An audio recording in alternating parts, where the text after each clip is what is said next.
జోగురామన్న అమ్మా న్యూస్పై పెట్టిన కేసును వెంటనే ఉపసంహరించుకోవాలని మీడియాపై ఆంక్షలు విధిస్తే ఊరుకునే ప్రసక్తే లేదని తెలంగాణ విద్యావంతుల వేదిక కేవీపీఎస్ నాయకులు సైదులు నాగార్జున మండిపడ్డారు. ఇక ఆదిలాబాద్ జిల్లాలో అమ్మా న్యూస్ ఛానళ్లపై జోగురామన్న కేసు పెట్టడాన్ని వారు తీవ్రంగా ఖండించారు.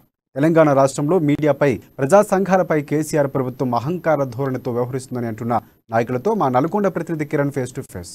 అధికార టీఆర్ఎస్ పార్టీ నాయకులు మీడియా పైన వారి యొక్క పత్రికా స్వేచ్ఛను హరించే విధంగా వ్యవహరిస్తున్నారు. ముఖ్యమంత్రి స్థాయి నుంచి కూడా ఎవరైతే వాస్తవాలు రాస్తున్నారో ఆ యొక్క పత్రికలు కావచ్చు, మీడియాపై కావచ్చు, అనవసరమైనటువంటి కేసులు పెడుతూ వారిని హింసించే ప్రయత్నం చేస్తున్నారు. తాజాగా ఆదిలాబాద్ జిల్లాలో కూడా మాజీ మంత్రి జోగురామన్న అమ్మా న్యూస్ పైన కేసు పెట్టడం జరిగింది. ఆ యొక్క డైరెక్టర్లకు నోటీసులు పంపించి తనను ఇబ్బంది పెడుతున్నారని ఆరోపించడం జరిగింది. ఏదైతే వాస్తవాలు చూపిస్తూ వాస్తవాలు రాస్తున్న అమ్మా న్యూస్ పైన కేసు పెట్టడాన్ని వివిధ సంఘాలు కూడా ఖండిస్తున్నాయి. మనతో మాట్లాడడానికి తెలంగాణ విద్యావంతుల వేదిక నాయకులు పొందల సైదులు ఉన్నారు. చెప్పండి, ఈ యొక్క జోగురామన్న అమ్మా న్యూస్ పైన కేసు పెట్టడాన్ని, మీడియా హక్కులను హరించి వేయడాన్ని మీరు ఏ విధంగా చూస్తున్నారు? తెలంగాణ రాష్ట్రంలో మాజీ మంత్రి జోగురామన్నయ్య కాదు, ఈ రాష్ట్రం లోపల అధికార పార్టీలను ఎవరు విమర్శించినా లేదా ప్రతిపక్షాలు ప్రజా సంఘాలు ఎవరు ఈ పార్టీలకు సంబంధించినటువంటి విధి విధానాలపై అసమ్మతి వెళ్ళగెక్కినా కానీ ఈరోజు వాళ్ళు ఒక శత్రువులుగా చూసేటువంటి ద్వారం కనపడతా ఉంది. నిజంగా ప్రజాస్వామ్య దేశం లోపల పత్రికలు కానీ, ప్రజా సంఘాలు కానీ, పౌర సమాజం కానీ వారు చేస్తున్నటువంటి విమర్శను సద్విమర్శగా స్వీకరించి ఎక్కడైతే లోటుపాట్లు ఉన్నాయో వాటిని సవరించుకొని ప్రజలకు చేరువ కావాల్సినటువంటి బాధ్యత ఈ అధికార పార్టీ పైన ఉంది. కానీ ఇక్కడ మీడియానే తనకు శత్రువుగా అధికార పార్టీ భావిస్తూ ఉంది, ప్రశ్నించే వాళ్ళని శత్రువుగా భావిస్తూ ఉన్నది. ఇది ప్రజాస్వామ్యం లోపల ఇది మంచి పద్ధతి కాదు.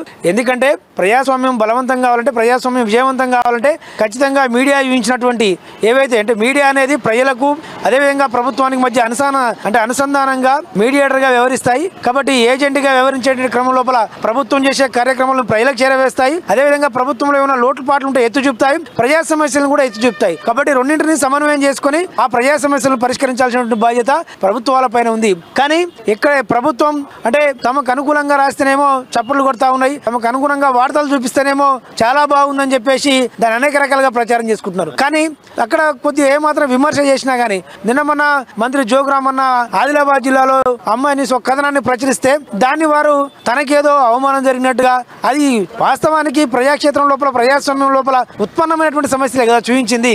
ఆ ఉత్పన్నమైనటువంటి సమస్యలను దాన్ని పాజిటివ్గా తీసుకోవాలి కదా. పాజిటివ్గా తీసుకోకుండా నెగిటివ్ తీసుకొని ఛానళ్ల పైన కేసులు పెట్టడం అనేది ఇది నియంతృత్వానికి పరాకాష్ట. ప్రజాస్వామ్యం నిజంగా మీరు ప్రజాస్వామ్యాన్ని, రాజ్యాంగాన్ని అమలు చేస్తే మీడియాని, పత్రికలను గౌరవించాలి. అలా గౌరవించకుండా కేసులు పెడతా ఉన్నారంటే వాస్తవంగా మీరు తప్పుదారిలో పోతున్నట్టుగానే మేము తెలంగాణ విద్యావంతులుగా భావిస్తా ఉన్నాం. కాబట్టి ఇలాంటి ద్వంద్వ విధానాలు, ఇలాంటి నియంతృత్వ విధానాలు మానుకొని మీడియాని గౌరవించి వాళ్ళు చూపించినటువంటి ఏ విజువల్స్ ఉన్నాయో వాటిని పాజిటివ్గా తీసుకొని వాటిని పరిష్కరించుకోవాల్సిన బాధ్యత వారిపైన ఉంటుంది. అట్లనే ఏదైతే కేసు పెట్టారో దాన్ని కూడా ఉపసంహరించుకోవాలి. ఎందుకంటే రాను చూస్తూ ఉంటే మీకే ఇబ్బంది కలిగిన అవకాశం ఉంటుంది. కాబట్టి ప్రజలకు చేరే వార్తలను దాచిపెట్టాలి అనేటువంటి ధోరణి మానుకొని వారిపైన పెట్టినటువంటి కేసును ఎత్తివేయాలని డిమాండ్ చేస్తున్నాం. మీరు చెప్పండి. వాస్తవంగా భారతదేశంలో పత్రికల యొక్క స్వేచ్ఛ 150వ స్థానానికి పడిపోయింది. అంటే వాస్తవాలు చూపేటువంటి పరిస్థితి నుంచి మన ఇండియాలో మాట్లాడే హక్కు కానీ లేదా పత్రికలు ప్రింట్ చేసే హక్కు కానీ అంత కిందికి దిగజారిపోయినటువంటి పరిస్థితి కనిపిస్తుంది. దాదాపు దేశంలో 1,00,000 పత్రికలు ఉన్నాయి, 3,800 దాకా ఛానల్స్ ఉన్నాయి. అయితే వీటికి స్వేచ్ఛ అనేది లేదు. పత్రికలు చేస్తున్నటువంటిది ఏంది, ప్రజాస్వామ్య దేశంలో ఎవరైనా ఎక్కడ ఏం జరిగినా కూడా నేరుగా ప్రజలకు తెలియజేసేటువంటి హక్కు ఉన్నది. ఆ హక్కును హరించి వేస్తున్న మొదలు దీన్ని గమనించవలసినటువంటి అవసరం ఉంది. అదే రకంగా మరి జోగురామన్న గారు అమ్మ సంబంధించినటువంటి న్యూస్ పైన కేసు నమోదు చేయడం అనేది కరెక్ట్ కాదు.